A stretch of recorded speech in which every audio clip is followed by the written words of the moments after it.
McDonald's set to begin today. They're calling on customers to not eat at McDonald's until next Monday.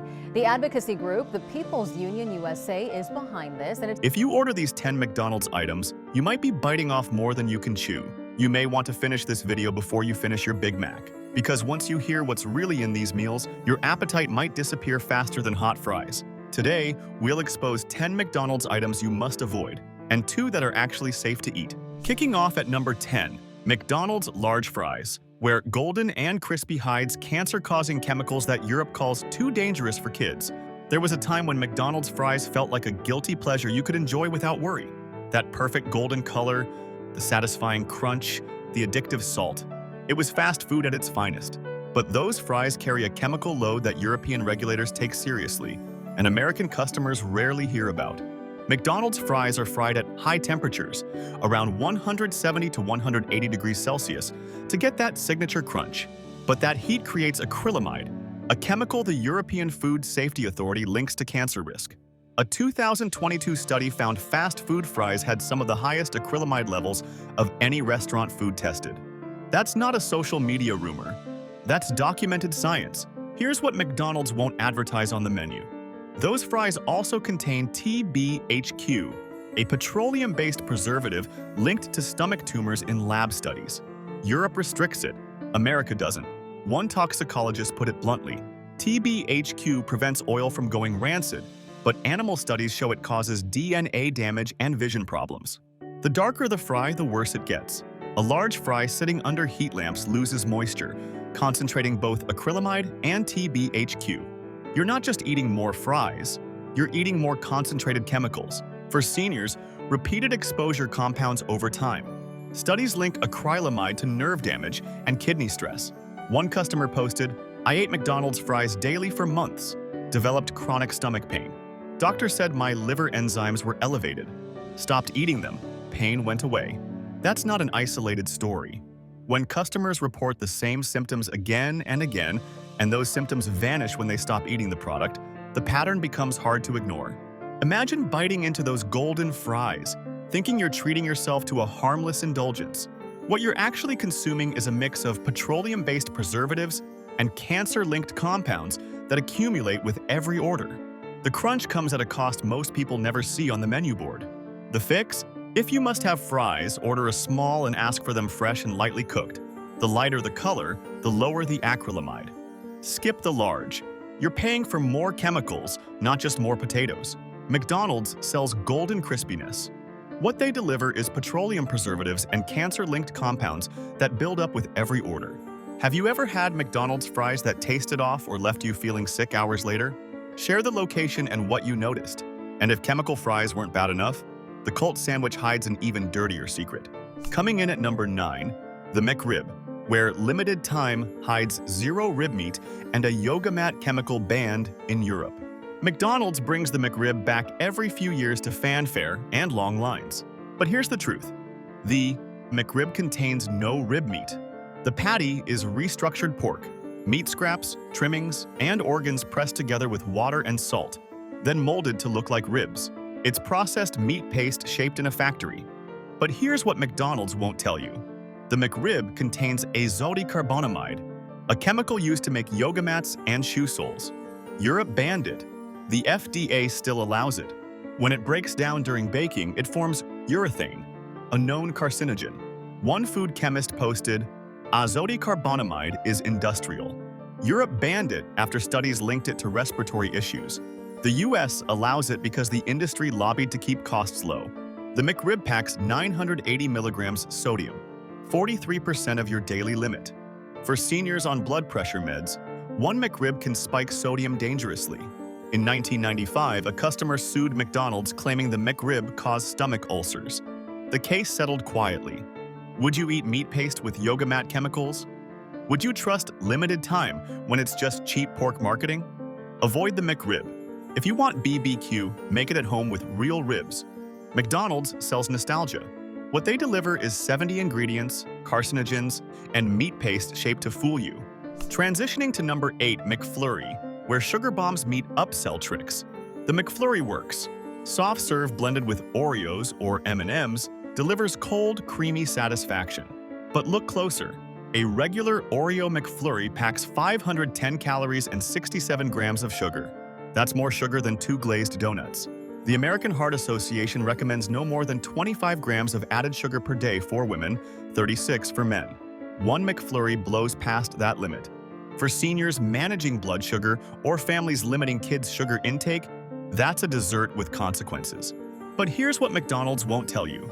McFlurry machines share the same problems as shake machines. In 2017, UK inspectors shut down locations after finding mold inside soft-serve dispensers.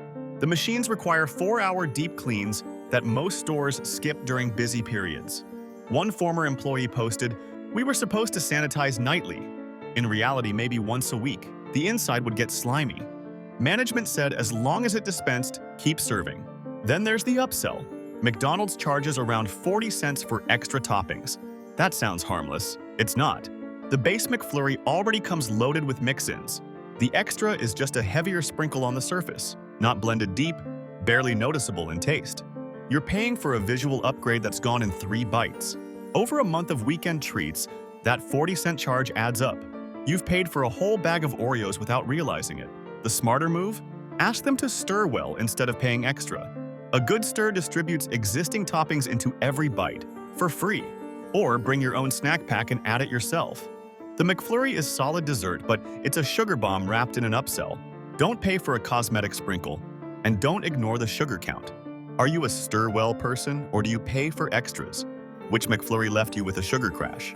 If this is opening your eyes to what's really on McDonald's menu, hit subscribe now. The top 7 are even worse. Landing at number 7, Chicken McNuggets, where 100% white meat hides heavy processing and small packs hide even heavier markups. McNuggets are comfort food. That crispy coating, the dippable size, the nostalgic bite, it works. But look at what's actually inside. McDonald's advertises 100% white meat chicken, which sounds clean. What they don't advertise is the ingredient list. Chicken, water, salt, and a dozen additives including sodium phosphates, dextrose, and modified food starch. The nuggets are formed from ground chicken paste, breaded, pre-fried, frozen, then fried again at the restaurant. But there's a darker history. In 2014, hidden camera footage caught a McDonald's supplier in China mixing expired moldy chicken into nugget batches. Workers picked rotten meat off factory floors and repackaged it for restaurants across Asia. McDonald's pulled nuggets from hundreds of stores. That double frying process creates a texture people recognize, but it also loads the nuggets with sodium and saturated fat. A 10-piece contains roughly 420 calories and over 900 milligrams of sodium, nearly half the recommended daily limit. For kids eating these regularly, that sodium load adds up fast. For seniors watching blood pressure, it's a hidden risk most don't see coming.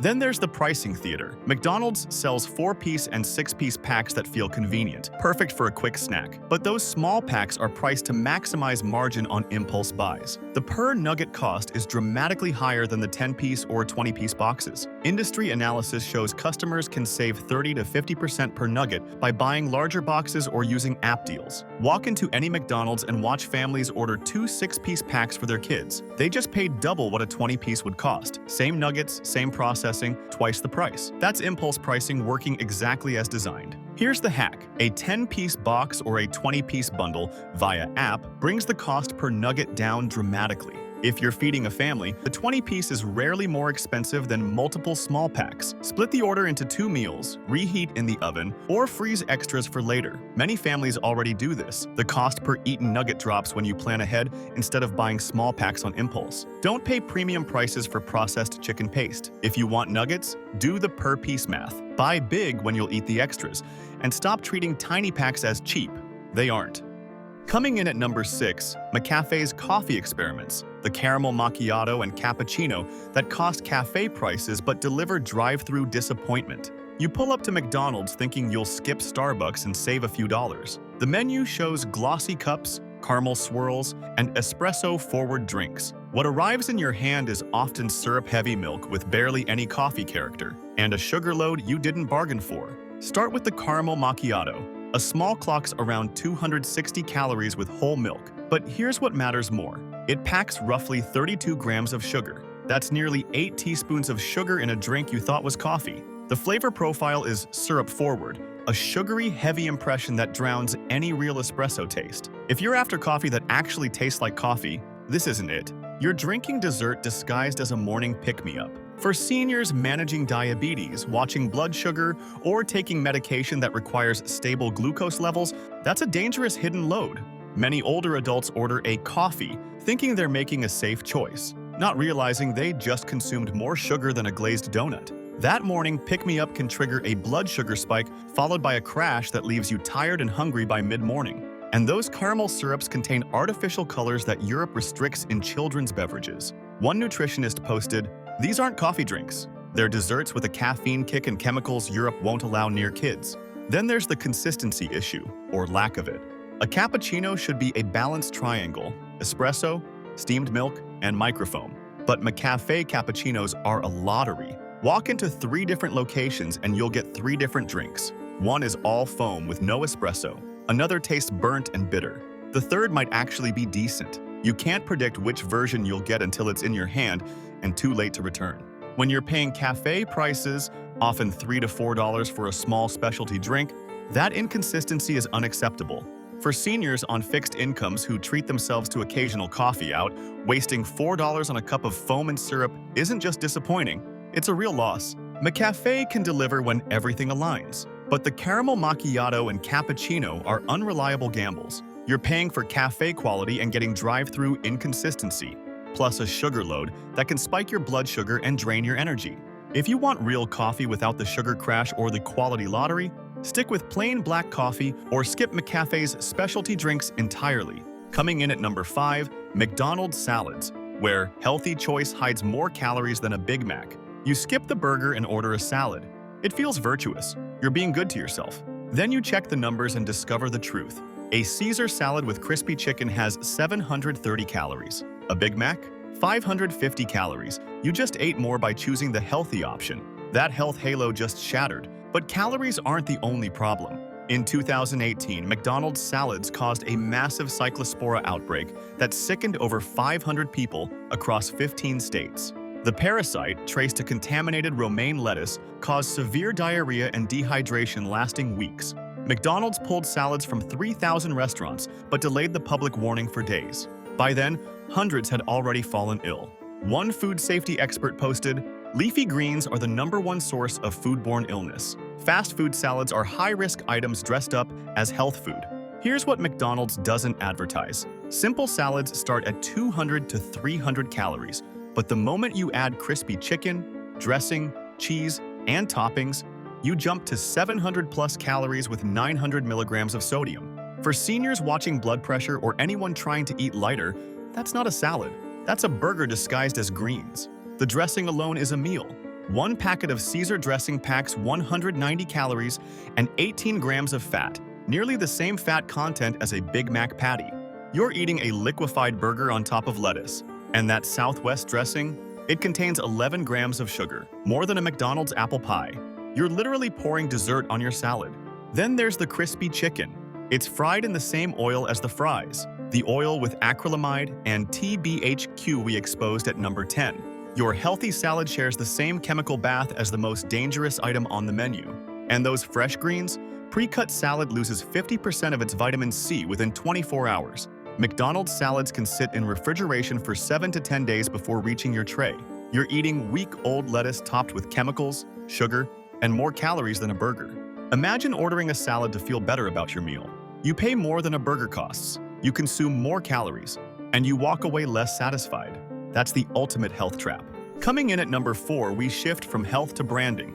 The Quarter Pounder with cheese. Not as big a bargain as the name suggests. The Quarter Pounder promises 4 ounces of beef. You expect a thick, juicy patty. What you often get is a cooked disc that's noticeably smaller than expectations, and you pay a premium for branding more than actual meat. Start with the name.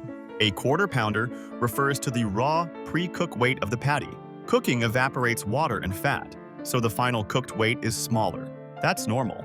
But the pricing strategy is what gets you. A Quarter Pounder sells at a higher price point than thinner, stacked burgers like the McDouble, while often delivering similar cooked meat volume once the patty has shrunk. This is a classic branding markup. You pay for perceived heft, not always substance. Imagine ordering premium and paying extra only to discover that the larger box is mostly marketing. A savvy customer can order a McDouble, ask for a fresh-cooked patty, and approximate the quarter-pounder experience for several dollars less, often with similar overall protein on the plate. That's an insider trick many regulars use to beat the menu pricing. The quarter-pounder sells confidence. If you value meat over marketing, the McDouble trick usually delivers the same bite for less cash. Pay attention to cooked reality, not raw promise. Landing at number 3, the Happy Meal, where childhood magic meets a sodium reality check. Remember your first Happy Meal? The excitement of that colorful box, the anticipation of which toy you'd get, the way it made a regular Tuesday feel special. For generations of kids, the Happy Meal wasn't just food, it was an event. That red box represented pure childhood joy, a small treasure you could hold in your hands. That magic is real. McDonald's understands nostalgia better than almost any brand on earth. They've turned a simple kid's meal into an emotional experience parents can't resist. Your child's face lights up at the mention of a Happy Meal, and suddenly you're back in the drive-thru reliving your own childhood through theirs. But here's what that magical box actually contains: a cheeseburger. Happy Meal delivers 870 milligrams of sodium, over half the recommended daily limit for children ages 4 to 8. The CDC recommends kids consume no more than 1,500 milligrams per day. One Happy Meal takes them more than halfway there before they've had breakfast or dinner. For families buying Happy Meals multiple times per week, that sodium adds up fast. High childhood sodium intake links to elevated blood pressure in adolescence and heart disease risk in adulthood. You're not just buying a meal, you're shaping eating habits that follow kids for decades. The joy is real, but so are the long-term consequences. Then there's what you're actually paying for. That toy your kid treasures? It costs McDonald's pennies to manufacture. The food itself, small fries, a smaller drink, a tiny burger, often costs as much or more than adult value meals with larger portions. You're paying premium prices for smaller food because the box and toy create emotional value that overrides logic. One parent captured it perfectly.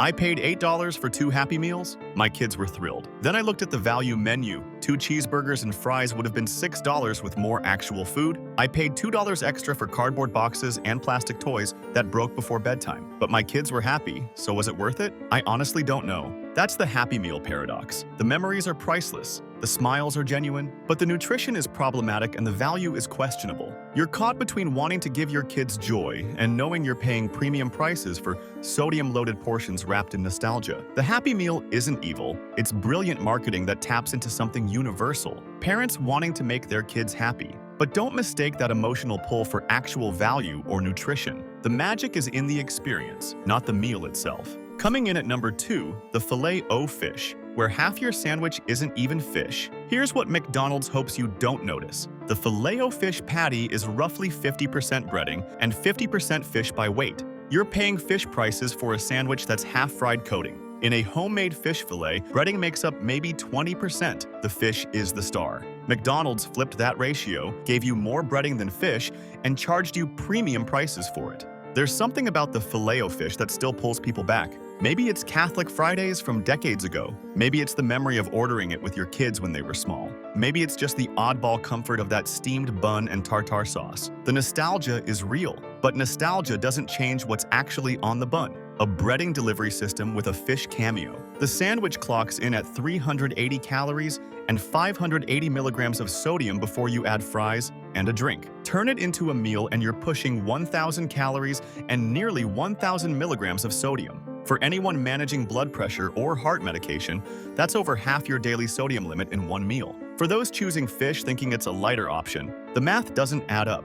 Take a bite and you hit that thick fried coating first. The actual fish underneath is thin, barely there. One longtime customer captured it perfectly. I ordered a Filet-O-Fish and spent the whole time trying to find the fish. It felt like eating a fried coating with a seafood suggestion. The sandwich delivers only 14 to 16 grams of protein. Modest for a main item, especially when you're paying premium prices. If you're ordering fish for lean protein or omega-3s, this isn't it. You're paying for fried coating, tartar sauce, and a half slice of processed cheese doing most of the flavor work. Then there's shrinkflation. Over the last few years, social media filled with side-by-side comparisons. Old Filet-O-Fish photos next to current sandwiches. Customers claim the patty has gotten smaller while prices crept up. McDonald's says product specs are stable, but the perception and the receipts tell a different story. When half of what you're already paying for is breading, less fish makes the deal even worse. The tartar sauce and steamed bun carry the entire flavor. Without them, the sandwich falls apart. Many don't realize the half slice of cheese is deliberate. McDonald's uses it to avoid overwhelming the fish. But that also means the sandwich feels less substantial, more like filler than fish. Imagine biting into that steamed bun, tasting tartar sauce and breading, and searching for the fish that's supposed to be the star. Instead, you find a thin patty buried under coating that makes up half the weight of what you're eating. That's the Filet-O-Fish, nostalgia wrapped around a 50-50 bet where half isn't even the main ingredient. The Filet-O-Fish trades on memories and availability. It's the only non-beef option some trust at McDonald's. But for value, protein, or sodium control, it's a low-return choice. You're paying premium prices for a sandwich where half the weight is fried breading, not fish. Climbing to number 1, McDonald's large drinks, where the cup is twice the size, but you're getting maybe 30% more actual soda. Here's the scam. McDonald's doesn't want you to calculate. Independent tests from food outlets like BuzzFeed and Insider found that a large cup filled with ice contains only slightly more liquid than a medium. You're paying significantly more for a bigger cup that's packed with ice. One viral test showed a large Coke with ice held about 18 ounces of actual liquid, while a medium with ice held around 15 ounces. You paid 40 to 50% more for just 20% more soda. The large cup is a psychology trick. It looks massive. It feels like a deal. But lift that lid and you'll see 2/3 of the volume is ice, with soda poured over the top to create the illusion of abundance. You're paying for the container and the ice, not the drink. Remember when McDonald's offered supersize as a permanent option? The chain phased it out after 2004 when the documentary Supersize Me sparked cultural backlash. Large drinks remained, but the psychology didn't change. People still pay more for bigger cups, assuming they're getting proportionally more drink. They're not. Here's the health reality behind that illusion. A large Coca-Cola at McDonald's contains 86 grams of sugar. That's 21.5 teaspoons of sugar in one drink.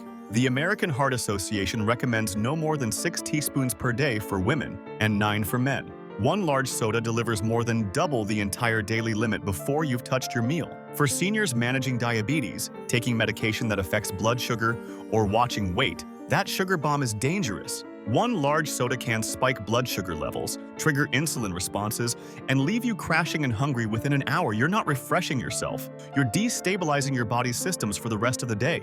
The ice melt factor makes it worse. As ice melts, it dilutes the sugar, which sounds like it would help, but actually creates a different problem. You're drinking watered-down soda with less flavor satisfaction, so you drink more trying to get that taste. Meanwhile, you've still consumed the full sugar load from the original pour, plus you've paid for water weight masquerading as value. Some customers wise up and order no ice. But here's what happens. Many locations will underfill the cup anyway, citing policy or speed concerns. You ask for no ice expecting a full cup of soda, and you get maybe 60 to 70% filled. Same price, less drink, and now you've paid for air instead of ice. One customer tested it. I ordered a large Coke with no ice and a large with ice at the same location. The one with ice looked completely full. Impressive. Overflowing even. The one without ice was barely 2/3 filled. When I asked why, the worker said that's how they're trained to pour it. The cup is sized for ice, so without it, they can't fill it all the way. I paid extra for less actual soda. Imagine standing at the counter, watching them fill your large cup.